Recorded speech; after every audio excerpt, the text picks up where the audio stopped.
Dude,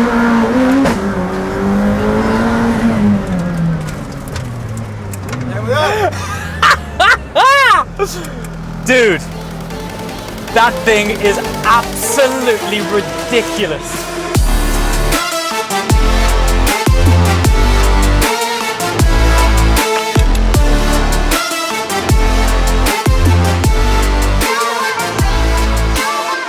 So hello, welcome back to the channel and welcome to Prescott Hill Climb. If you're a petrol head based in the UK, you will have definitely heard of this place. Like myself, I've heard about it for years and years and years, but for some unbelievable reason, I've never actually found my way here. This is the first time I've ever been here.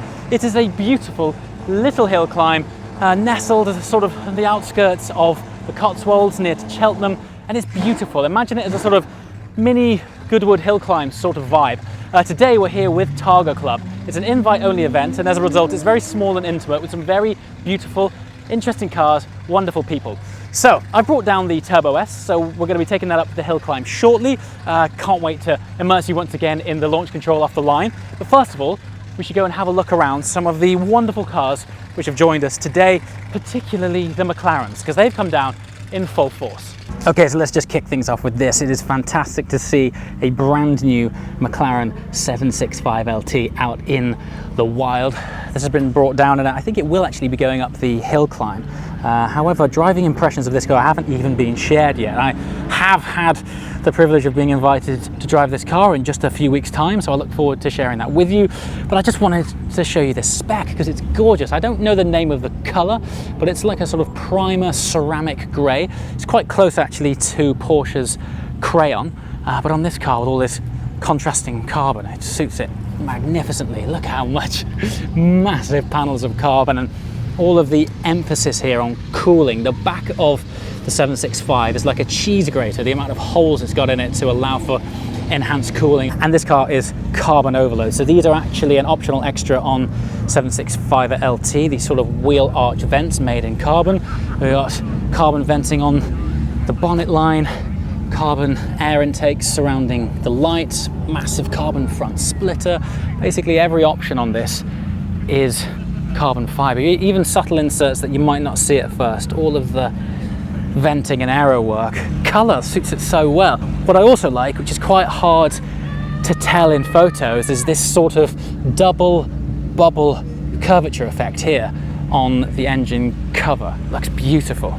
So as far as days of firsts go, first we're going to go out in the new Elva, and then we're going to go out in the Senna GTR. One's going to be driven by Andy Palmer, who heads up the Ultimate Series cars at McLaren, and the other is in the hands of Kenny Brack, no less, who's set a few records himself, particularly around the Nürburgring. So we're going to be piloted by some interesting guys. As always, we're going to take you along firsthand what these remarkable cars are like in situations like this. All right, check this out. This is really special. This is actually the first dynamic debut in the UK of the McLaren Elva. What a machine. This is actually a prototype vehicle, but to see it dynamic and actually going up the hill here, it's a pretty special thing. Check this out as well. This is a sort of aero deflector screen. Got some really trick aero taking place here to help channel air over the passengers so that they don't get a face full of wasps. Yeah. So how much lighter is this then than a Senna? We haven't declared a number yet. Okay. It's quite, but it is lighter. The guy, I suppose, play more on the agility, yeah, and the funness of the dynamics, sure, and the chassis.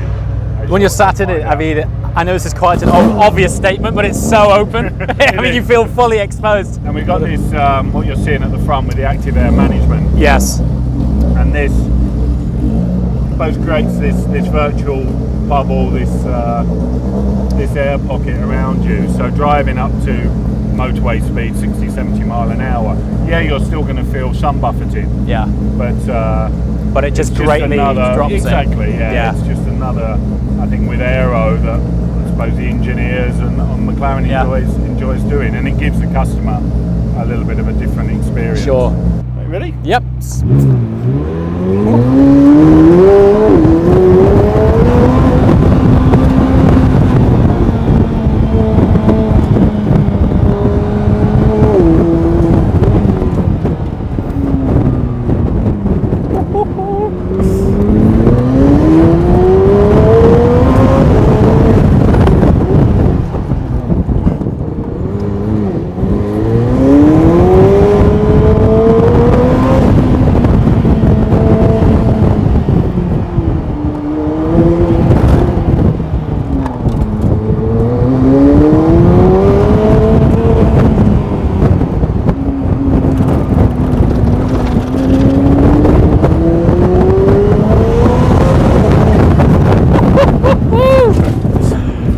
crikey. How was that, Mate, the acceleration is absolutely absurd. Mate, that is properly fast, isn't it? It is really breathtakingly fast. And we're just scratching the surface as well. Yeah. I mean, that circuit doesn't really allow for like it. Kenny in it, then it's really fast. But wow, it's great. And you know, that agility, that Crikey. twisty road is where the Elva really comes alive. So I mean, there's a sense of great. occasion. Huh? What a thing! What a machine! Oh wow! And I think that ability, when we came around that last real hairpin, Yes. and then you floor it there, that is where it just sets bang and just goes, and it's. But also great traction. feeling. I mean, it barely a slip. Yeah, the guys Wow. have done a great job. The chassis team on Yeah. really setting this car up, and as I said, it's nowhere near a Senna. It's obviously in between that 720S, that LT, Yes. but giving that level of comfort, that ride, but also the agility that you've just experienced. That was absolutely bonkers, mate. Absolutely bonkers. Good, I'm glad you enjoyed it. Thanks for that, buddy. That was really good fun.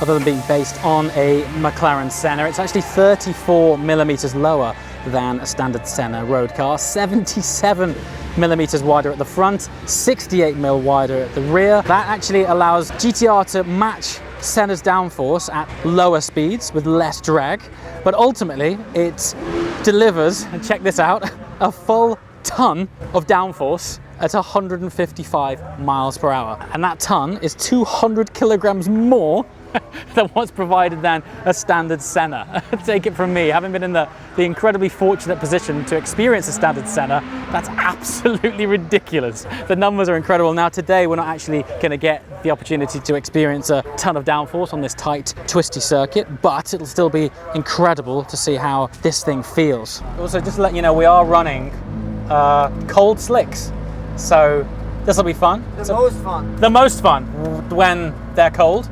So I'm going to point you forwards and try and immerse you in what it's like full send in a Senna GTR.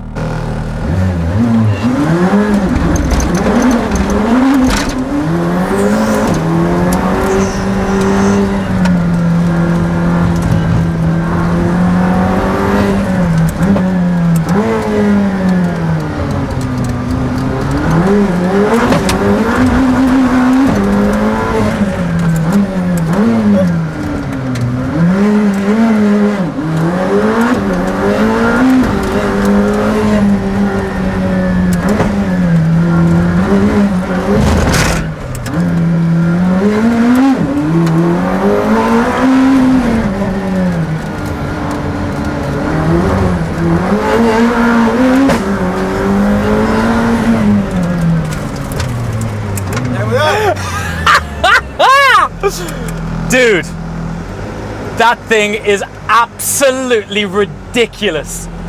Pretty fast. It's really, really fast. Even on cold slicks. Seriously, man, I'm not, I know I say this, I do not have the words for that one. What is this thing like on a high-speed downforce track? Like, really? Well, that's what it's made for. Yeah. And it's an awesome handling car. It really is. It's really, really good and fun to drive as well. You know, really balanced and yeah, it's a proper race car. How does this compare to an actual GT3 car? Pretty close. Pretty close, right? That's how it feels. Yeah. That's how it feels. It's got a lot more horsepower, so you have a lot of more straight line punch. Excitement, yeah. Oh, it's savage, man. Oh, the brakes are phenomenal. Yeah, Like- the brakes are really, really good. That's one of the areas that, of course, we worked very hard on at McLaren, but this car is really, really, really special on the brakes. Good, mate. That was absolutely fantastic. Yeah. The difference the difference between like supercar and race car is just a world apart, huh? They are, you know, the Senna, the normal model was Yes. a big step above because of the downforce, and this one is just ludicrous level. That's the word. Ludicrous levels of performance. Wow. And that's on cold slicks. Honestly, I can't exaggerate. I can't tell you enough how unbelievable. Also, this man can pedal. This car in Kenny's hands is a completely different world of excitement. But thank you so much for that. That was mega. So we're gonna have to try and get this thing on a high-speed track. Yeah. we might scare ourselves. Yeah, we might. This thing on a Silverstone or something would be outstanding. Oh mate, thanks so much for that, buddy. That was incredible.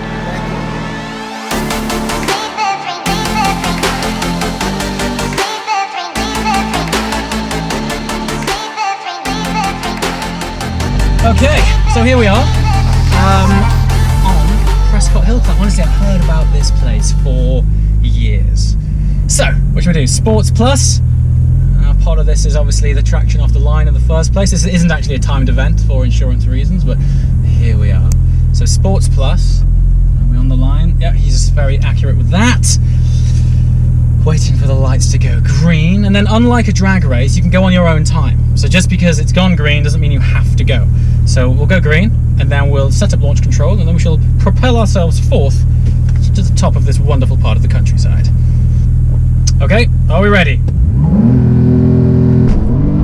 Oh, good God, I forgot how absolutely savage that traction control is. It's such a tight circuit. Wow, oh, the brakes, these 10 piston calipers. Oh, that is a super tight right. Look at that. Rear wheel steering. Look at the traction after the line. Oh, after the apex, the traction on this thing is obnoxious. Oh, wow, that's tight. You can tell by how crossed up my wrists are on certain occasions that this is a really tight circuit. Oh, that slingshot effect uphill.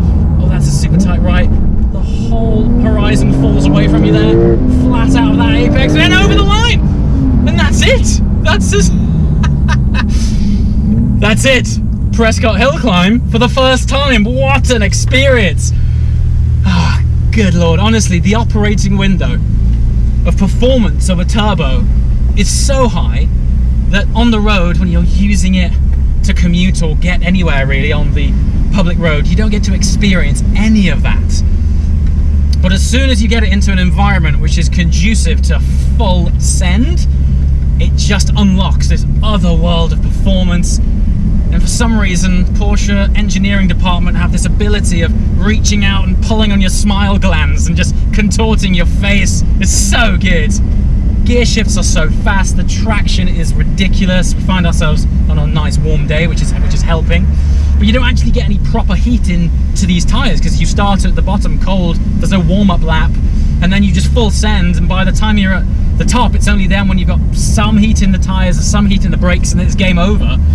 But I think it's a testament to the platform of the car, just how confident it is, even when it hasn't warmed up yet. Oh. There's an XJR15. What a brilliant collection of cars. What a day.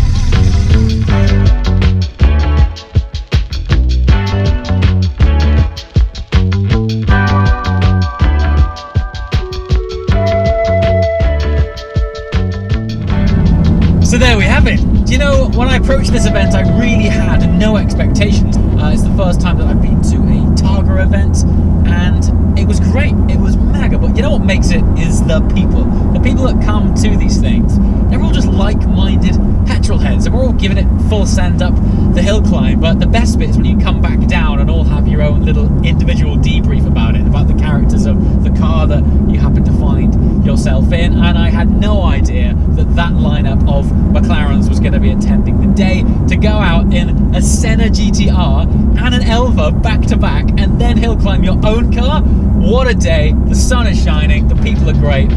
As always, thank you for watching, and I'll see you soon.